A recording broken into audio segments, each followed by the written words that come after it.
दोस्तों, विद्या education academy में आपका हार्दिक स्वागत है। चलिए स्टार्ट करते हैं आज का डेली करंट एक्सप्रेस का सेगमेंट। राष्ट्रीय डेयरी विकास बोर्ड ने डेयरी किसानों की मदद के लिए जिस पोर्टल को लॉन्च किया है उसका नाम है क्या है? ई गोपाला।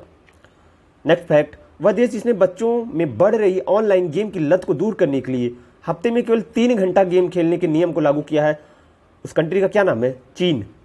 देखिए, होता क्या है कि जो आज एक डिजिटल क्रांति है उसने हमको बहुत सारे वरदान तो दिए हैं, साथ में बहुत सारी समस्याएं भी पैदा की हैं। समस्याएं क्या हैं कि आज चीज़ें हमारे लिए आसान हो गई हैं, लेकिन उसके साथ क्या है, हम आलसी प्रवृत्ति के होते जा रहे हैं। ठीक है, हम मेंटली तो बहुत सारे वर्क कर रहे हैं पर फिजिकली हम एक्टिव नहीं रह रहे हैं।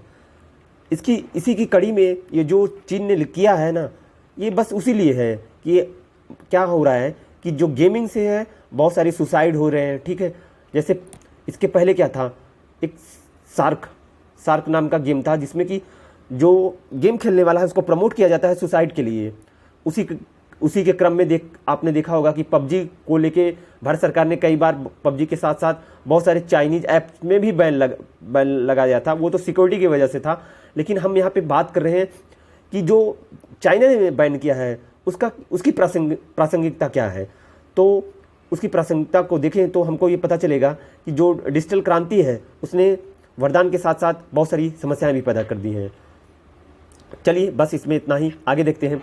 बीएसएफ के नए महानिदेशक के रूप में जिसने पद संभाला है वो है श्रीमान पंकज कुमार सिंह, जो कि बीएसएफ के नए महानिदेशक चुने गए हैं। देखिए, एसएससी जीडी आर्मी और जो कि उससे रिलेटेड हैं, जिस विभाग में आप जा रहे हैं तो वहाँ पे ये क्वेश्चन थोड़ा से ज़्यादा इम्पॉर्टेंट बन जाते हैं। ठीक है, ध्यान दीजिएगा इसको। और बीएसएफ के बारे में आपको पता होगा कि इसका काम क्या होता है। बॉर्डर सिक्योरिटी फोर्स है ये, तो केवल आर्मी को सपोर्ट करने के लिए ये पैरामिलिट्री फोर्स के अंतर्गत ही आता है। आगे चलते हैं। हाल ही में दक्षिण अफ्रीका की जिस खिलाड़ी ने क्रिकेट के सभी प्रारूपों से संन्यास ले लिया उनका नाम है डेल स्टेन। डेल स्टेन देखिए साउथ अफ्रीका के फास्ट बॉलर थे, और डेल स्टेन साउथ अफ्रीका में ही नहीं पूरे वर्ल्ड में एक विश्वविख्यात तेज गति के बॉलर थे जिन्होंने तीनों प्रारूपों से संन्यास ले लिया है। चलिए आगे देखते हैं। प्रो कबड्डी लीग के में लगाई गई बोली में अब तक के सबसे महंगे खिलाड़ी जो है प्रदीप नरवाल। देखिए, आईपीएल के तर्ज पे ही ये क्या है, प्रो कबड्डी लीग का आयोजन किया जाता है ताकि कबड्डी को प्रोत्साहन मिल सके और गेम की कंपेयर में। जैसे क्रिकेट है, कभी हमारा देखिए कबड्डी जो था काफ़ी फेमस गेम माना जाता था, लेकिन क्या होता है समय के साथ धीरे धीरे क्रिकेट को ज़्यादा तरजीह मिलने लगी और चारों तरफ क्रिकेट और सारे खेल जो हैं वो उनको क्रिकेट की अपेक्षा कम महत्व दिया जाने लगा। तो इसलिए इनको प्रमोट करने के लिए इनका आयोजन किया जाता है। लोगों को अगला फैक्ट देखते हैं। लोगों को मुफ्त पानी देने वाला देश का पहला राज्य कौन सा बन गया है? देखिए, पहला राज्य मुफ्त पानी देने वाला गोवा बन गया है। गोवा के साथ फैक्ट देखेंगे तो 1961 में किससे आज़ाद हुआ? ये पुर्तगालियों से। ठीक है, और पुर्तगाली कौन थे? ये भारत में आने वाले जो पहले व्यापारी बोला जा सकता है, और सबसे लास्ट में गए ये जो सबसे पहले आए सबसे लास्ट में गए। गोवा के साथ एक और फैक्ट है, गोवा का राज्य का दर्जा 1987 में इसको मिलता है। ठीक, 1961 में ये पुर्तगालियों से आज़ाद होता है। आर्टिकल 44 हमारे संविधान के आर्टिकल 44 में है क्या? समान नागरिक संहिता। तो गोवा एक पहला राज्य है जहाँ पे समान नागरिक संहिता का दर्जा दिया गया है, समान नागरिक संहिता को लागू किया गया है। तो इसी के साथ गोवा के साथ हमने 4-5 फैक्ट और देख लिया। आगे चलते हैं।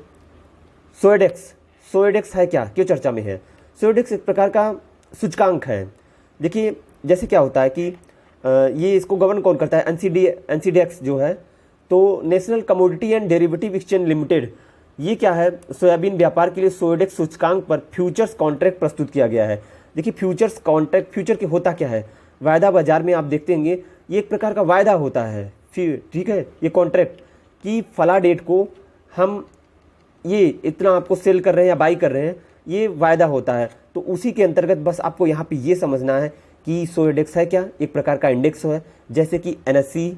ठीक है, एनएससी का इंडेक्स क्या, नेशनल स्टॉक एक्सचेंज का निफ्टी होता है। बीएससी का बॉम्बे स्टॉक एक्सचेंज का क्या होता है? सेंसेक्स होता है। उसी तरह सोयाबीन व्यापार के लिए सोएडेक्स बनाया गया है। बस इतना ही इसमें। इस्टोनिया के नव निर्वाचित राष्ट्रपति कौन है? अलार कारिस। अगला फैक्ट इंपॉर्टेंट है, 2021 विश्व 5G सम्मेलन का उद्घाटन हुआ है कहाँ पे? बीजिंग में, चीन में। देखिए चीन के साथ बहुत सारे फैक्ट हैं। चीन एक मैन्युफैक्चरिंग हब है।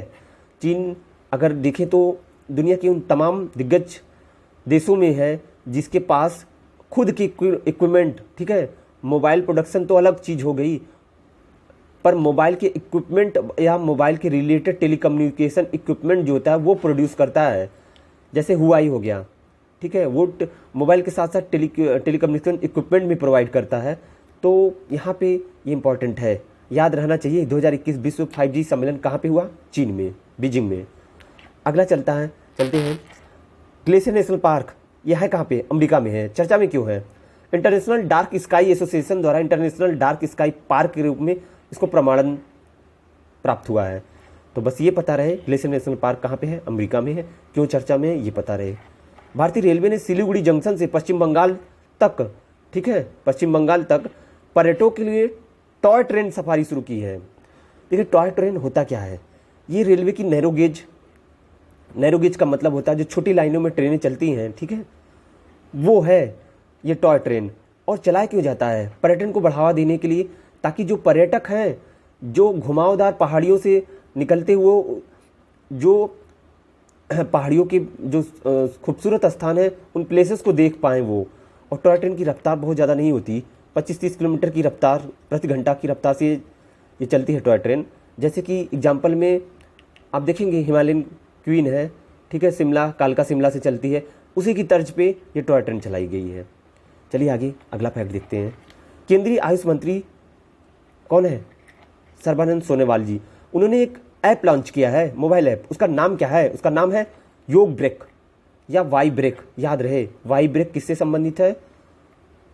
ठीक, किससे संबंधित है, किसने लॉन्च किया है और किस मंत्रालय से संबंधित है। अगला रेमन मैग्सेसे पुरस्कार 2021 के विजेता का है डॉक्टर फिरदौसी कादरी। ये हैं कहाँ के? बांग्लादेशी वैज्ञानिक है। और दूसरे व्यक्ति हैं मोहम्मद अमजद साकिब, ये पाकिस्तानी है। और स्टीवन मुंशी, ये दक्षिण पूर्व एशियाई व्यक्ति हैं।